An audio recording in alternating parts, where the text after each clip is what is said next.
BMW likes to tell people it makes the ultimate driving machine. Obviously that's just marketing speak, but it is sort of true. Their cars are good to drive, especially the high performance M versions. And so here's my pick of the top 10 best M cars ever made. At number 10 is the E30 M3, which is the first ever M3 BMW built. It came out in 1986 and it really looked the part with those wide wheel arches and spoilers. In fact, the only body panels carried over from the normal 3 Series was the bonnet, the roof and the insides of the doors. They even created a whole new engine for it, so they didn't use the 2.5 litre straight 670 horsepower engine from the 325i. No, that wasn't good enough. Instead, they built a 2.3 litre 4-cylinder with 195 horsepower. Now this could propel the car from 0 to 60 in 6.7 seconds onto 150 miles an hour. In Europe, the M3 was given a race-bred 5-speed dog leg gearbox. Now this means that first gear is down here where second would normally be, and second is up there where third would normally be, because when you're racing, going from second to third is quite important, and that's quite an easy shift to make. Don't know why I'm punching the air. Anyway, in America, they just got a normal traditional H pattern, probably because Americans aren't so used to manual gearboxes and they get confused. Now the car you see here is actually a special edition, Roberto Ravaglia edition. I think he's some kind of touring car driver from around that era. The car has an uprated engine with 215 horsepower, and the vehicle itself, this one that you can actually see, is worth about £75,000 now. I actually drove it and thought, it was good. It's not snappy at all. It's fairly easy and benign. These days, 215 horsepower isn't that much. Still, that wasn't the most powerful E30 M3 you could get. There was an Evo 2 version which came out later with 220 horsepower, and then the Evo 3 was rated to almost 240 horsepower. In 9th place is the E34 M5. Now this came out in 1988, so 2 years after the M3, and it looked rather like the normal 5 Series apart from some side skirts, though these did increase the drag, so it wasn't quite as aerodynamic as the normal 5 Series, which didn't matter because under the bonnet was a 3.4 litre straight 6 with 315 horsepower. This drove the rear wheels via a 5-speed manual gearbox and could propel the car from 0 to 60 in just 6.3 seconds and onto 160 miles an hour. The car also came with adaptive suspension, which was very high tech for its day. Problem is, it's also a bit unreliable, so if you've got one of those cars now, you could be looking at a huge repair bill to get it fixed. Bouquets are deductible. Another interesting thing about the E34 M5 is that it's the first ever M car to be available as a touring. Also, it was the last ever M car to be completely hand-built. Nowadays, they're all done by robots. I've actually reviewed an E34 M5, and if you click on the pop-out banner up there, you can watch my video of that car. Back in the 70s, BMW had an affair with Lamborghini, the dirty sausages. Though to be fair, Lamborghini does get about as well. It was owned by Chrysler, and now it's in bed with Audi, isn't it? Anyhow, the two firms worked together to produce BMW's first ever and only ever supercar, the M1.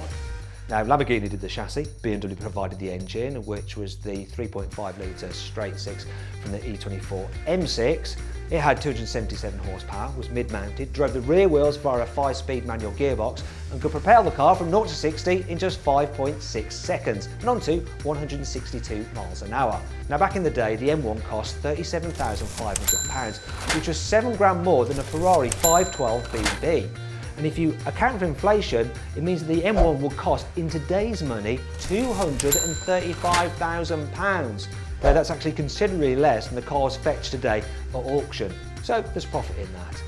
Part of the reason for this is that it's quite rare. BMW only made 453 of the cars, and they gave one of them to Andy Warhol in 1978 for him to paint. That car is now super, super expensive. And you better not scratch it either, because its paintwork is just so unique. In 7th place is the E39 M5. Now the important thing about this car was that it was the first M5 to get a V8 engine. It was a 4.9 litre with double Vanos, which basically is variable valve timing in BMW speak, had a dry sump and individual throttle bodies. As a result, it produced 400 horsepower. That drove the rear wheels via a 6-speed manual gearbox and was good from 0 to 60 in just 4.8 seconds, though top speed was limited to 155 miles an hour. The interesting thing about this car is that it actually had a worse steering system than the 6-cylinder normal 5 Series. Because of the big V8 up front, it couldn't use rack and pinion steering, it had to use recirculating ball steering, which is kind of old-fashioned, and it's what they used in the previous generation G-Wagon. Terrible, terrible. Anyway, one of the great things about the E30 M5 is that it's a classic sleeper car. Yes, it does sit slightly low to the ground because it's got lowered stiffened suspension and beefer anti-roll bars, but it just looks pretty much identical to the normal 5 Series. It was a true sleeper car. And for that reason, I love it. The Z3M Coupe is in 6th place. Now, the normal Z3 was a bit of a hairdresser's car. I know that's a bit rich coming from a man who owns a Mark II MX-5, but it was. However, the Z3M Coupe was nothing of the sort. It had a weird shooting brake design and was so distinctive it even earned itself the nickname the Clown Shoe, which is sort of appropriate really. As well as the upgraded bodywork with flared arches, it also had a widened track for improved handling, a limited slip differential, uprated suspension and anti-roll bars, and brakes from the E36 M3. It also got that car's 3.2 litre straight-six engine, which had 321 horsepower, and later on got the 3.2 litre straight-six from the E46. Unfortunately, it didn't get that car's 6-speed manual gearbox and had to make do with a 5-speed manual because it was so short, the car, you couldn't actually fit the 6-speed in it. Still, it had impressive performance. 0 to 60 took just 5.1 seconds, while top speed was limited to 155 miles an hour. Not bad for a car which was also nicknamed the Bread Van. I don't know why I had 2 nicknames, it just did. Both quite appropriate really. In 5th place is the E60 M5. This car's party piece is, of course, its fabulous Formula 1 derived V10 5 litre naturally aspirated engine. It is glorious. In normal mode, it will produce a rather healthy 400 horsepower, but if you press the power button, it will give you a full 500 horsepower. Now that's good to propel the car from 0 to 60 in just 4.7 seconds, and if you pay to have the speed limiter removed, it will go on from 155 miles an hour all the way up to 190, which is insane for a family car. It also sounds awesome as well. Have a listen to this. Glorious, isn't it? What's not so glorious though is some of the problems this car has. You see, it can throw a rod bearing, and if it does that, you're looking at massive repair bills because it could write off the engine. Then there's problems with the automatic gearbox and the pumps which power it. They can be costly to replace as well. In fact, the car can be a bit of a money pit. Annoying thing about it is that in Europe, we only got the automatic gearbox. It's a robotised manual, a single clutch, SMG with 6 speeds, and it's really jerky when you drive it. For some reason though, in America, they got a manual version. Why? Another interesting thing about the M5 is that you could also get it as a touring. They're rarer, but they're undoubtedly cooler. Now, if you'd like to watch my review of the E60 M5, click on the pop-out banner up there in the top right-hand corner of the screen to watch the video. The 1M Coupe is in 4th place. So this was the first time the 1 Series got the M treatment. Though interestingly, it didn't actually get a proper M engine. Instead, it used the normal 3 litre twin-turbo straight-six from the Z4. Though with 340 horsepower, it was still quick enough. So that drove the rear wheels via a 6-speed manual gearbox and could propel the car from 0 to 60 in just 4.9 seconds and onto 155 miles an hour. However, underneath the skin, the 1M was a proper M car. In fact, it was almost identical to the E92 M3. It used that car's brakes, suspension, suspension control arms, rear subframes, and rear limited slip differential. As a result, it was a bit of a beastie to drive, because when you combine that setup with the power and the short wheelbase, you got a car which was pretty twitchy on the limit and did like to go sideways very, very quickly, especially if you press the M button on the steering wheel, because then you've got an extra 50 Newton meters of torque for lighting up those rear tyres. Now we come to the countdown of the top 3 best M cars ever, and in 3rd place is the current M8 Competition. So back in the 90s, BMW actually tried to develop a V12 M8, but that never happened, and we had to wait until now to get an M8. And it has a 4.4 litre twin-turbo V8, and in the case of the Competition, this produces 625 horsepower. It drives all 4 wheels via an 8-speed automatic gearbox with a normal torque converter, not a clever dual clutcher like in some other M cars. Still, it does have launch control and can go from 0 to 60 in just 3.2 seconds. Top speed is limited to 155 miles an hour, though if you pay BMW £2,000, they will de-restrict it and then it will do 190 miles an hour. If you want to, you can press a button to put the car from four-wheel drive into two-wheel drive mode, so you can do massive skids.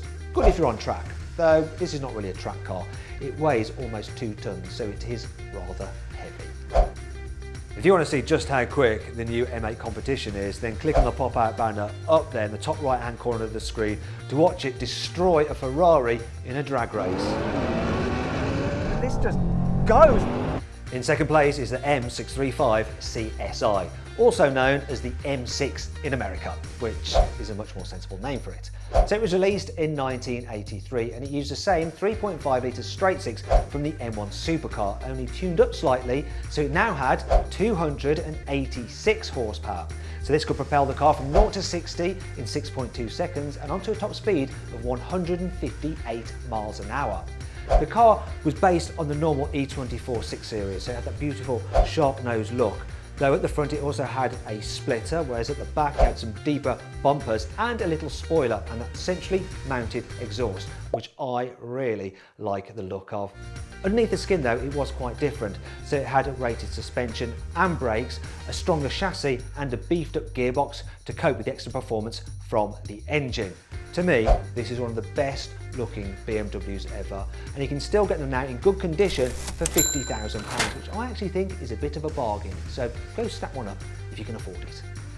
At last, we come to the very top of the pile, the #1 best ever M car, and I can reveal it is the E46 M3 CSL.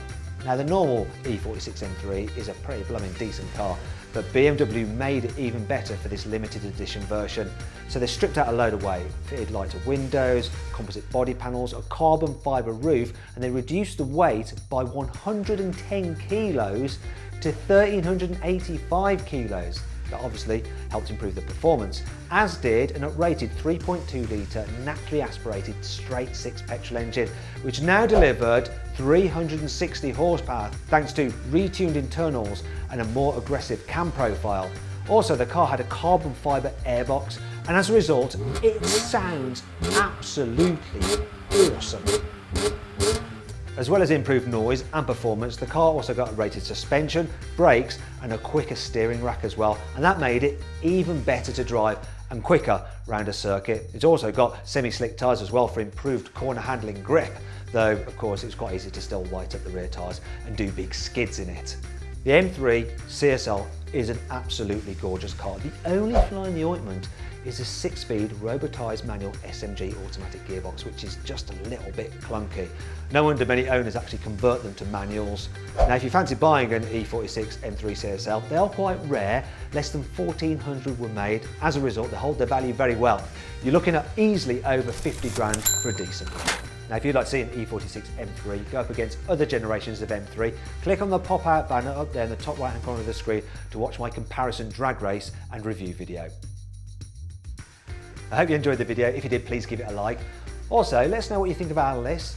Did we get it right? Do you agree with it? Maybe you have a better running order. In fact, if you have, let me know it in the comments below. Or let me know of any important M cars you think we missed out and should be on the list. I'll be checking out your comments and see if I agree with them.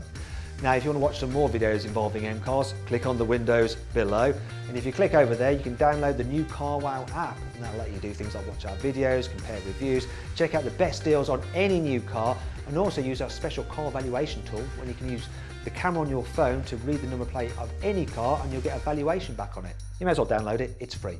Also, below the video, there's a carousel of our new range of merchandise, so you can get hoodies and t-shirts with carwow on them and some other logos. Go check them out. Thanks for watching.